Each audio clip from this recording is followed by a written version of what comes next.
Ripped or torn ear tips on your AirPods Pro 3 can significantly impact sound quality and noise cancellation.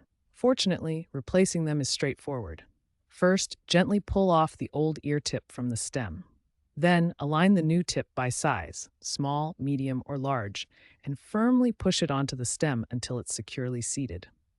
Apple offers replacement tips for $19 per pack, but third-party options like Comply Foam are also popular for increased durability. It's important to get a correct fit, which brings us to the next topic. After replacing the ear tips, use Apple's built-in ear tip fit test to ensure a proper seal. Access it through Settings, then Accessibility and Hearing Devices. The test plays tones to check seal quality. A good fit shows balanced audio, while poor fit indicates leaks that reduce active noise cancellation by up to 50%.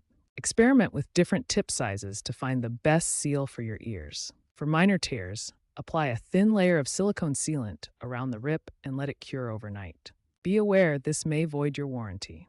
Regular cleaning with a dry cloth helps prevent buildup that accelerates wear and tear.